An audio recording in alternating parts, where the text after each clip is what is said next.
The unemployment numbers are bad, but hold on to your donuts because it's actually about to get even worse. Millions of Americans facing the start of the week without a job. 5 1/4. 6.6. 20.5. 36 million Americans filed for unemployment benefits. Pushing unemployment to its highest level since the Great Depression.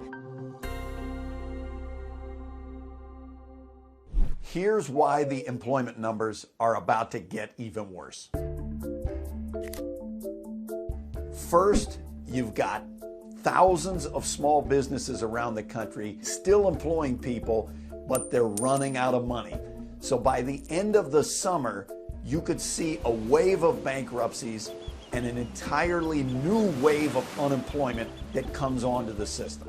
Second, you've got state governments that are having massive hits to their revenue.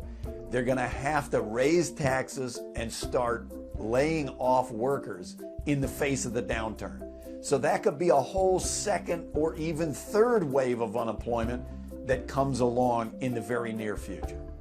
This is the fundamental question the country's been debating.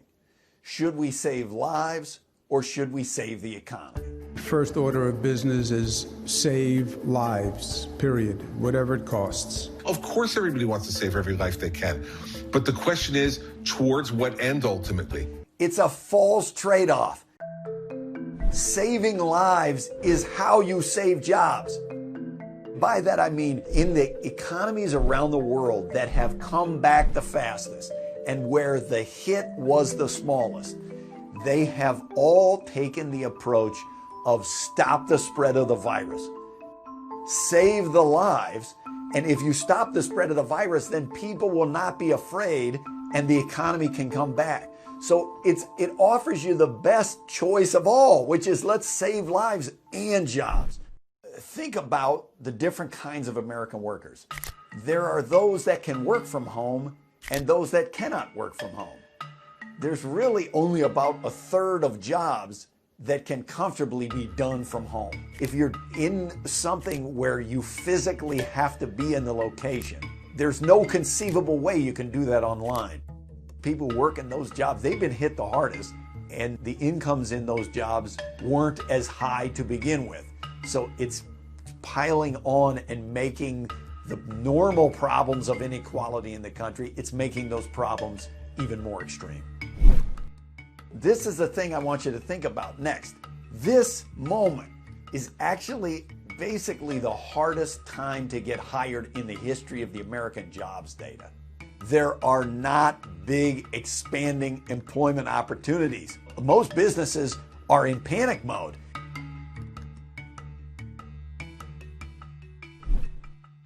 Okay, so how do we fix the unemployment crisis? First, we have to hope that because this is a virus economics recession and not a regular recession, that we don't have to follow the normal rules of a recovery. From the start of the year 2020, the unemployment rate has more than quadrupled.